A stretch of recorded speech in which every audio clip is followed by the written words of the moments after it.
So this is the first part of lecture videos for week 6 of data mining. And this is a continuation of classification and prediction from week 5.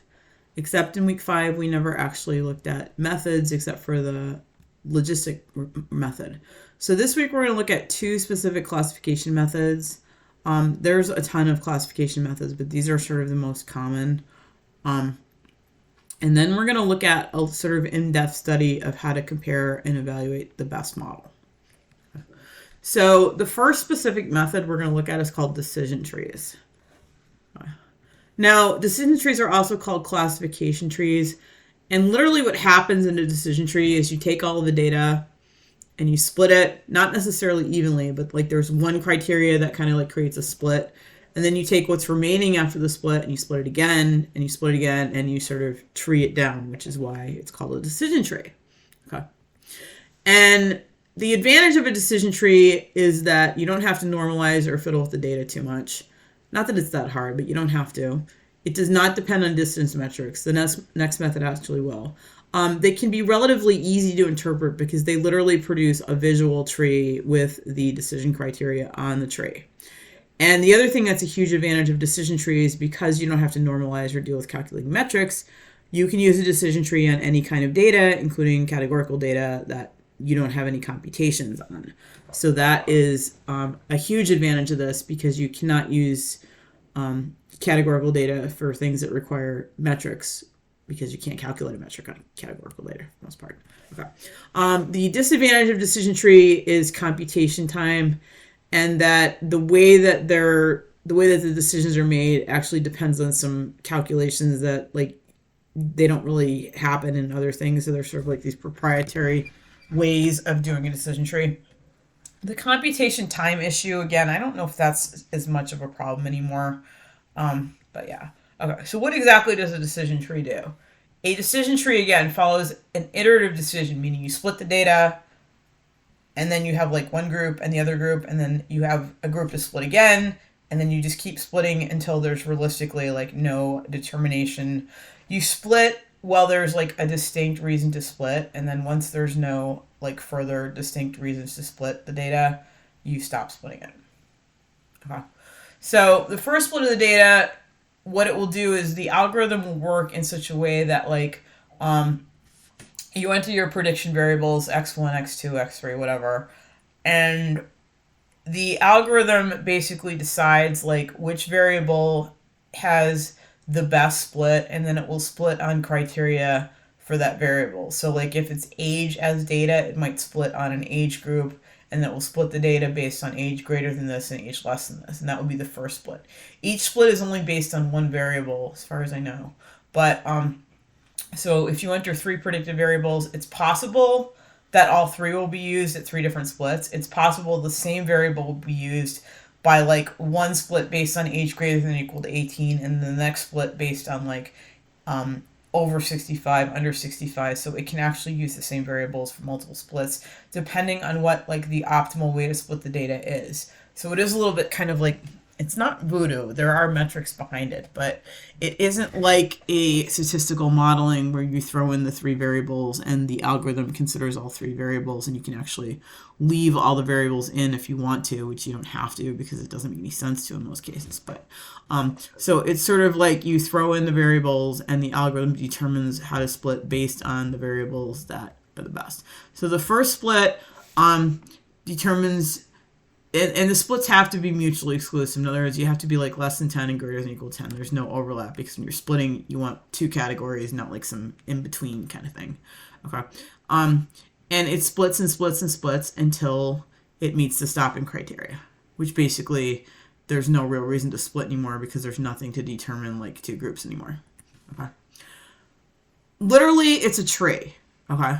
And I'm going to show you one first. So the top right here, and it starts top down, not bottom up. So it goes like it's an upside down tree. So the top is considered the root. So this right here is considered the root. The in-between nodes are internal nodes. Now this one doesn't have any because it's only 2 layers.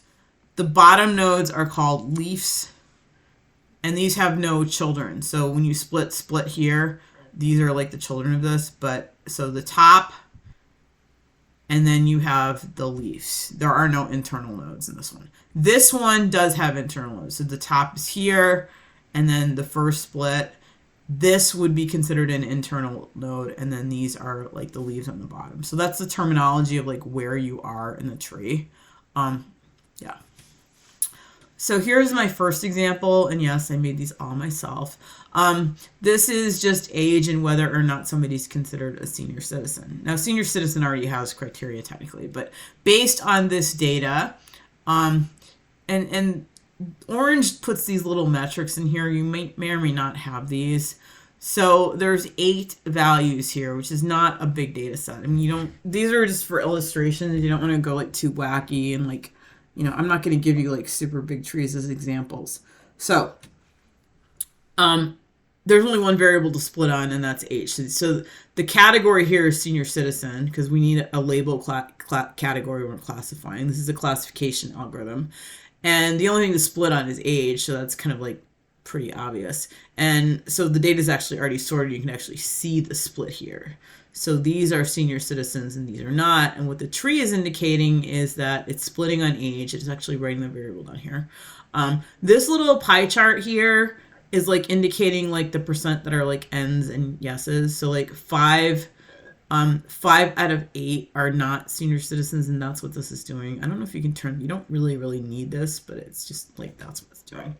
And so in this case, it's splitting because there's nobody that's actually 65. So it's doing greater than or less than or equal to 51 is not a senior citizen. So 5 out of 5 fit in here, and then 3 out of 3 fit in here, and then this is greater than 51. And so you can see the decision tree is splitting based on age into yes or no senior citizen, and that's what it's doing. This is a very, very simple tree just to illustrate what it's doing.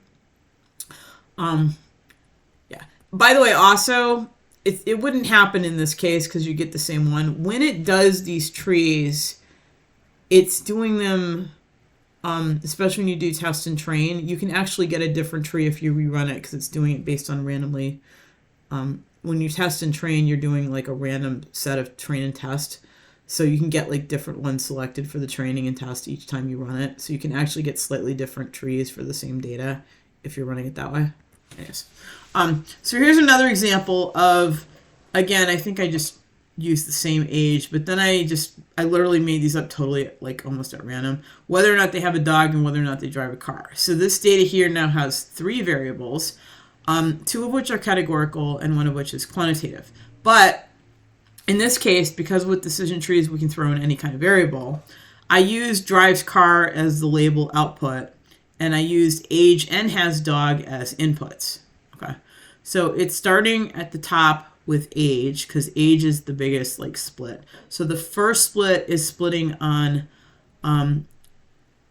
less than or equal to 15, and remember the outcome is drives car, so these are all no, because why would somebody 15 or under drive a car because they don't have a license? So the first split is very clear. This is a clear category of no, do not drive a car. These are the under 15s, of which there are 2. And then there is the over 15. Well, so the first split, it's these 2 on the top that are become the blue. And then we have all of these other, not that there's so much data here, we have all of the older people, the 22 and older people. So among these people that are over 15, turns out most of them drive cars. Only this one person doesn't. Okay. So then we split on whether or not they have a dog. 3 of them have a dog, 3 of them do not. That's the yes and no dog. I'm not 100% sure why this is even splitting, but it is. But the next level is, I just want to illustrate a 2-level split. So we split on age, and then technically we're splitting on whether or not they have a dog. And the no dog group is these guys. Yes, drive, yes, drive, yes, drive. So 3 out of 3 of the no dog group drive. And then of the yes dog, which is this guy, this guy, and this guy. There's 2 of the 3 that drive, and then this one doesn't, and then that's what that's indicating. Okay, so this is a 2-level tree, and it's splitting the data based on the quantitative variable age, and then it's splitting based on the categorical variable have a dog. Okay. These are not super scientific, by the way. So you're like, this is a little fuzzy. It is. Decision trees are really, I wouldn't use the word hack, but they're very, very like sort of high level. They're not really like super sophisticated. You're literally you're using them to sort of split up your data and like look for preliminary patterns. They're not like a really sophisticated statistical model. I mean, and they also depend on the data and having nice splits. I don't really, like, these are like really sort of pretty high level vague. Like, I would not use these for like medical applications or things like that unless you get really, really specific data. But just to point that out. So this one again is also the same exact data, except now what I'm doing is I'm using has dog as an outcome because I can do that, right? These are both sort of label data. So drives cars I'm using here. This is outcome drives cars. This one is outcome has a dog. Okay, so there's a difference. So with the dog ones, they are splitting first on age. Now, only this one 80-year-old person has a dog, so that's yes. So that's just this one guy here. And then the ones under 75, which is all of these. But other ones under 75, this is what I was talking about. The same variable can be used. So age is being used to split again. So these guys, the ones from 4 to 75, they're now being split into over 51 and under 51. So they're now being split into these guys. Because these two, now we actually see some like actual real splitting. These people here don't have a dog, so they formed this group here. And then the other ones do. Did I skip a step? I did. So first we split on age, and then he goes into a group by himself. Then we're going to split on age again, less than 51, over 51. So over 51, you have these two people here. This blue thing right here, that's these guys. Okay. And they split off from these guys because there's within this age group, I mean, it's not a very big data set, but what it's saying is within this like 51 to 80 group, these guys all don't have dogs. So that's these guys. And then the ones under 51 and under is these guys. So then we split based on whether or not you're under 16 or over 16, which doesn't really, like this split here doesn't really do anything for me.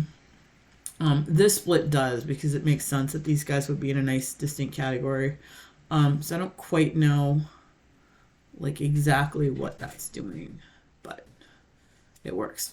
One thing I want to point out about this one is that we do have this one final note here that only has one person. That's actually what's called overfitting. You really don't want your decision trees to have like one output like that, because when you do that, you're basically creating a tree that's just recreating the individual data. That's called overfitting. Okay. Also, don't confuse these with hierarchical clustering. Hierarchical clustering is a totally different technique that's grouping things together. Decision trees are splitting things up. And the way that hierarchical clustering works is it's all based on distance metrics, whereas these guys are based on classification probabilities, and they're not using distance metrics at all. Okay. So how exactly is this thing splitting? Each split is essentially a classification step. And when you do each split, you can misclassify, which is the probability of basically getting a false positive or false negative, as discussed in the last video. However, in decision trees, rather than use the term misclassification, the term impurity is used. And so when you split, what you want to do is you want to minimize the impurity, and you essentially want to minimize the misclassification rate, but it's called impurity. There is this metric called the Gini index that's used. And so upon each split, you want to minimize your Gini index, and you want to minimize your misclassification rates. This is an actual metric that is used when you're doing decision trees. To be familiar with. Okay. So for each step, the split is determined using the input variable that results in the least impurity as measured by the Gini index, which makes sense.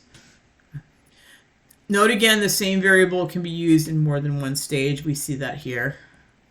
Right? We see age being used here and then age being used again. You can do that. And actually age is used again. This is not the greatest data set, so you're not getting like a wonderful tree here for the most part. That's not like terrible.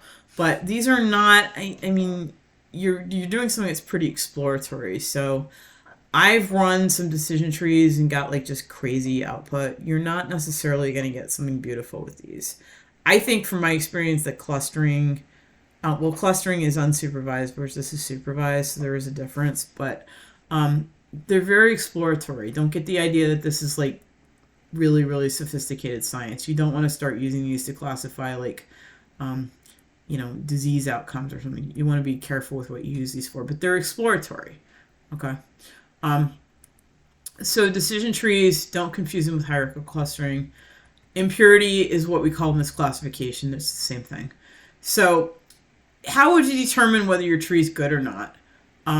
You would take your data, you'd split it into test and train, and then the testing will determine how many misclassifications you get overall, which is different than the split impurity because that's misclassifications way in the end. And you might want to compare multiple trees. You can run the tree in different ways. You can do what's called pruning to make it smaller. So if you have this overfitting issue, this is the issue of you're basically creating a tree on 8 data points and it has 8 leaf nodes, which basically means you're just splitting your data up into like individual data points. So you don't want to have that. So this is like actually a really, like, my example is actually terrible because you don't want to have, I mean, even these, it's a toy example because I wanted something that would fit on a page and be clear. But you don't want to have a decision tree where you have like an individual outcome, except in a really unusual case. So you don't want to have these like really small numbers here because what you're essentially doing is this node here just corresponds to one data value. That's called overfitting. Okay. So how do you avoid overfitting? You basically get out your chainsaw and you prune it, literally. So pruning means that you correct for overfitting, and what you do is you restrict the number of times the tree can branch out. And the software will control that. So say for this one is basically overkill, so I might have just, I mean, to be honest, this first one is actually the best one. And you can see that this is actually like a better tree because it's not overfit. 5 and 3. I mean, these aren't huge numbers, but this is actually the best tree among all the examples, is to keep it more simple.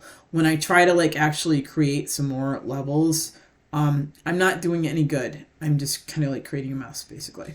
Like this one, there's only 8 data things. You shouldn't really have 3 levels. So you would prune it and have it only do like the first level. That's what pruning is. So pruning essentially corrects for overfitting, and if you only have a small data set, you would not want to run like a huge tree. Yeah. Okay. So pruning, and the software will let you just prune it. So if you see overfitting, which means you have very small numbers in the nodes and you're basically fitting individual data, don't do that.